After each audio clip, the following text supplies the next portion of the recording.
Inform human, आप तक सच पहुंचे, यही हमारी कोशिश है। इन्फॉर्म ह्यूमन में आप सभी दर्शकों का बहुत स्वागत है। इस समय मध्य प्रदेश में विधानसभा चुनाव की सरगर्मियां एकदम चरम पर हैं। लगातार दिन ब दिन सरगर्मियां बढ़ती जा रही हैं और हम इस समय निकले हुए हैं चुनाव के अलग अलग हिस्सों में कवरेज के लिए। इसी दौरान हमारी एक शख्सियत से मुलाकात होती है जो अपने आप में एक अलग व्यक्तित्व है, एक मजबूत शख्सियत है। वो राजनीतिक हस्तक्षेप तो उनका है ही, लेकिन उनके जो पत्रकारिता के अनुभव हैं वो भी बहुत कमाल के हैं और बहुत लंबा जीवन उन्होंने पत्रकारिता में भी निकाला है। कई सारे विधानसभा चुनाव में भी उन्होंने अपने स्तर से कवरेज भी किए हैं। हमारे साथ हैं नाथू सिंह जी सेंधा, आपका बहुत स्वागत है।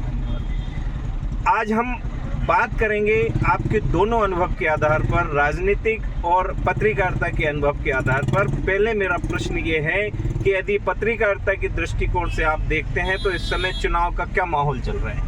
भाई साहब, पहले तो मैं आपका बहुत बहुत धन्यवाद अदा करता हूँ कि आपने मुझे यहाँ बुलाया और मेरा इंटरव्यू कर रहे हैं। इसके लिए पूरी टीम को बधाई।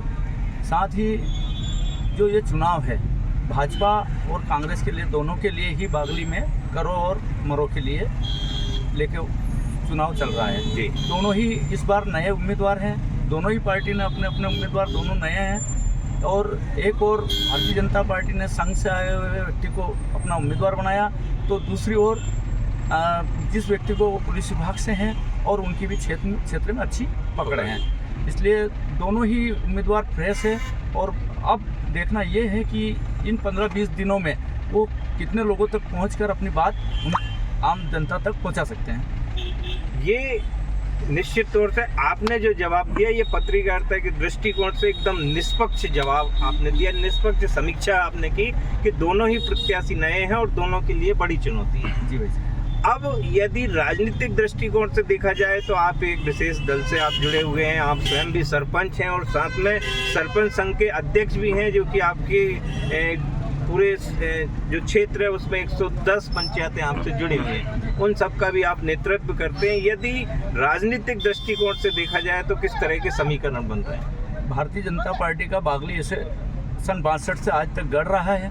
भारतीय जनता पार्टी में और कांग्रेस में केवल इतना फर्क है कि भारतीय जनता पार्टी के लोग पूरे 5 साल लोगों के सुख दुख में सेवा करते हैं, लोगों के साथ आते हैं, उनकी मदद करते हैं, जबकि कांग्रेस केवल चुनाव के समय सक्रिय होती है और कांग्रेस खंड खंड में बटी हुई है बागली में। आज तक जितने भी चुनाव हुए सन 62 से लेके अभी 2023 तक जो चुनाव हो रहे हैं, इसमें एक चुनाव छोड़ के हमेशा भाजपा की ही यहाँ पर जीत हुई। 98 से लेकर 2003 तक कांग्रेस के एक उम्मीदवार जीते थे, बाकी समय भाजपा हमेशा जीती है।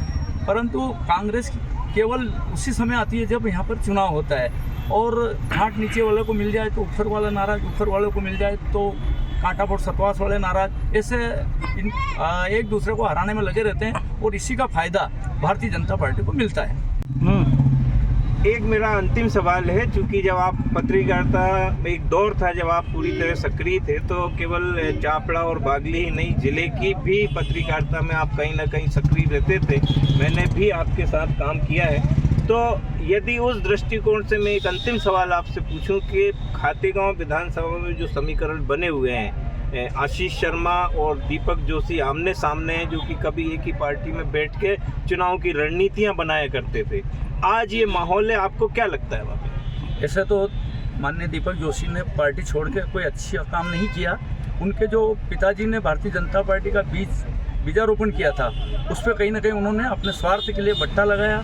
बागली विधानसभा में उनकी बहुत अच्छी पकड़ थी और पकड़ होने के साथ साथ उनका बहुत ही जोरदार आम मतदाताओं तक पकड़ रही, परंतु उन्होंने कांग्रेस में जाके यहाँ के जो मतदाताओं के साथ गलत किया वो उन्हें यहाँ की पब्लिक कभी माफ़ नहीं करेगी।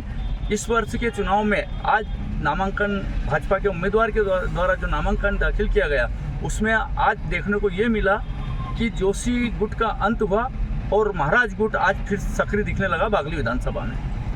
तो ये थे नाथू सिंह जी सेंधा, जो अपने दोनों ही राजनीतिक और पत्रकारिता के दृष्टिकोण से चुनाव की समीक्षाएं कर रहे हैं। अभी चुनाव में और समय बाकी है।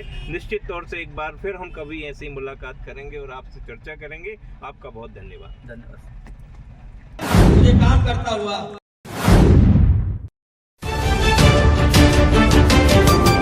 इन्फॉर्म ह्यूमन, आप तक सच पहुंचे, यही हमारी कोशिश है।